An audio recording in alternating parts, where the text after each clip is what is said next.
یقیناً آج کا غیر متوقع احکام یا اقدامات جو حکومت نے کیے، وزیراعظم شہباز شریف نے جن کے اعلانات کیے وہ غیر متوقع تھے، ان کی توقع نہیں کی جا رہی تھی، کیونکہ حکومت پہلے ہی اس حوالے سے جو پاکستان میں موجودہ صورتحال ہے، انٹرنیشنل کموڈٹی پرائسز ہیں، اس میں بے پناہ اضافہ کر چکا ہے۔ پاکستان پیٹرول، ڈیزل، بجلی، گیس کی قیمتوں میں بے پناہ اضافہ کر چکا ہے پاکستان۔ اس کے علاوہ متعلقہ ٹیکسز بڑھائے جا چکے تھے، اس لیے یہ توقع بالکل نہیں تھی کہ اچانک حکومت 10% سپر ٹیکس لگا دے گی، اور نہ صرف یہ کہ بڑی جو کلیدی صنعتیں ہیں ان پہ لگا دے گی، دوسری صنعتوں پر 4% ٹیکس جو ہے سپر ٹیکس وہ اپنی جگہ موجود ہے، اور اس کے ساتھ ہی زیادہ آمدن پر بھی مزید ٹیکسز لگا دے گی۔ یقیناً جو پاکستان کا پورا کاروباری بزنس طبقہ ہے اس کے لیے یہ ایک انتہائی مشکل خبر ہے، اور پاکستان کے کاروبار اور بزنس کے لیے بھی یقینی طور پہ یہ ایک بہت ہی مشکل خبر ہے، بہت ہی ایک آفت بچا دینے والی خبر ہے جو کہ عیاں ہوئی، کیونکہ جیسے ہی شہباز شریف صاحب کے الفاظ ختم ہوئے قوم سے خطاب میں، پاکستان اسٹاک ایکسچینج کریش کر گئی، کیونکہ یہ بے پناہ نیگیٹو خبر تھی، اور پاکستان اسٹاک ایکسچینج اس لیول تک کریش کر گئی کہ کاروبار کو بند کرنا پڑا۔ 2000 سے زائد پوائنٹس گر گئی پاکستان اسٹاک ایکسچینج کا انڈیکس، جو کہ یقیناً اس لیول تک پہنچ گیا کہ فوری طور پہ کاروبار کو بند کرنا پڑا۔ اس کا مطلب یہ کہ یہ بے پناہ منفی خبر ہے، اور جب یہ خبر مارکیٹ کے لیے یا اسٹاک ایکسچینج کے لیے ایسی ہے تو اس کا مطلب یہ پورے کارپوریٹ سیکٹر کے لیے تباہ کن خبر تھی۔ اس پر مزید بات کرتے ہیں، ماہرانہ انڈیپینڈنٹ رائے حاصل کرتے ہیں۔ سمیع اللہ طارق صاحب ہمارے ساتھ موجود ہیں، ہیڈ آف ریسرچ پاک کویت انویسٹمنٹ۔ بہت بہت شکریہ سمیع اللہ طارق صاحب۔ تھوڑا سا مجھے سمجھائیے کہ اتنا massive negative reaction as if کہ hell has broken loose market کے اندر، جیسے ہی شہباز شریف صاحب کے جملے ختم ہوئے اور مارکیٹ ایسا لگا کہ اور لٹرلی کریش کر گئی۔ دیکھیں ایسا ہے کہ بینکس کے بارے میں تو کچھ حد تک یہ پہلے سے ہی بجٹ میں بھی آ رہا تھا کہ جو ہے وہ پاورٹی ایلیویشن والا ٹیکس لگ رہا ہے ان کے اوپر، لیکن جو یہ 10% والا باقی سب سیکٹرز پہ جو اناؤنس ہوا، ظاہر ہے یہ ان ایکسپیکٹڈ تھا مارکیٹ کے لیے۔ اب اگر میرے پاس کوئی شیئر ہے جس کی ارننگ اگر 35 روپے آنی ہے سال کی، اور آج مجھے پتہ چلا کہ اب 35 نہیں آئے گی 32 آئے گی، تو ظاہر ہے میں ری اسیس کروں گا کہ میں نے یہ شیئر رکھنا بھی ہے یا نہیں، تو اس حساب سے ری ایکشن مارکیٹ میں آیا۔ لیکن اگر آپ اس کو یوں سوچیں کہ اب یہ مارکیٹ نے میرا خیال ہے ری ایکٹ تو کیا ہے، لیکن اگر آپ اس کو یوں سوچیں کہ ہمارے پاس آپشن یہ ہے کہ آئی ایم ایف پروگرام لیں یا نہ لیں، تو ظاہر ہے یہ تو کوئی آپشن نہیں، آئی ایم ایف پروگرام میں تو جانا ہی ہے، کیونکہ $41 بلین کی ایکسٹرنل فائنینسنگ ریکوائرمنٹ اگلے سال کی۔ تو اس وقت ہمارے پاس کیا آپشن ہوتا؟ تو گورنمنٹ کے پاس یہ آپشن ہوتا کہ یا تو آپ گارنٹیڈ ریونیو کی سورس کوئی نئی نکالیں، کیونکہ آئی ایم ایف کا مقصد ہے کہ فسکل کنسولیڈیشن ہو،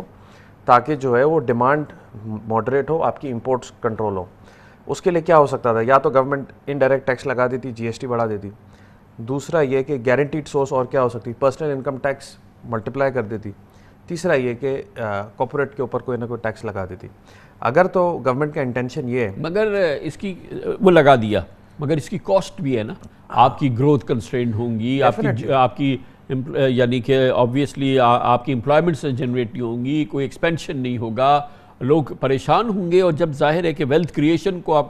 بری طرح سے ایک کرائم سا بنا دیں گے، ان کے ہر قدم پہ ان کو ٹیکس کریں گے، اور آپ سوئٹزرلینڈ سے زیادہ آپ ٹیکس اپنے عام لوگوں سے وصول کریں گے، آخر اس کا بھی تو ایک اس کا کاسٹ بینیفٹ ریشو تو دیکھیں آپ۔ ایبسولوٹلی، دیکھیں اسٹرکچرلی تو یہ بات آپ کی ساری باتیں ٹھیک ہے کہ ہمیں ان ٹیکس سیکٹر کو پہلے ٹیکس کرنا چاہیے،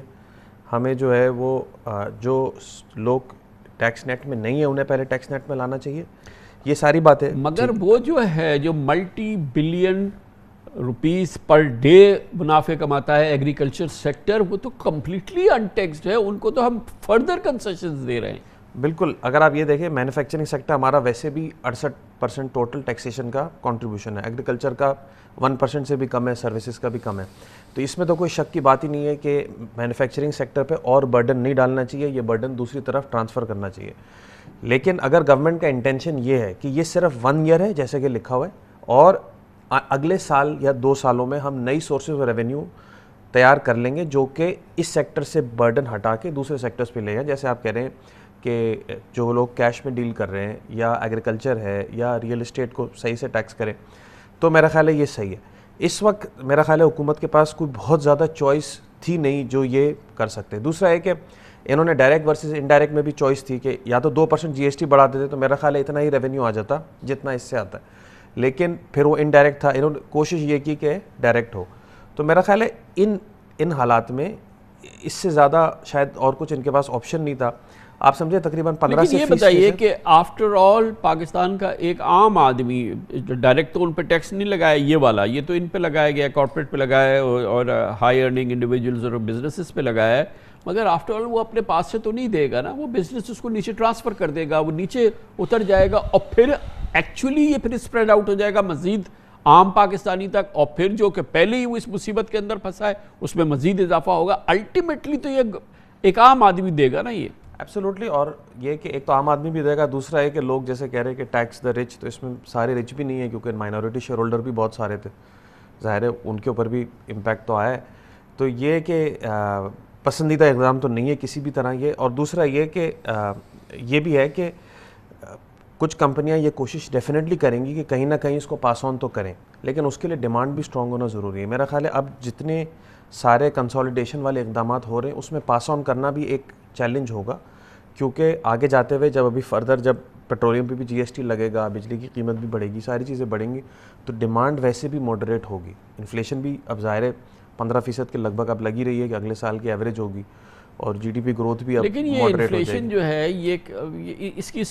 سٹیم کیسے برقرار رہے گی جب اس انداز کی کنسٹرینٹس آئیں گی گروتھ پہ، کام پہ، بزنسز پہ اور یہ وہ، تو یہ انفلیشن کو کہاں چھوڑیں گے؟ وہ تو انفلیشن تو خود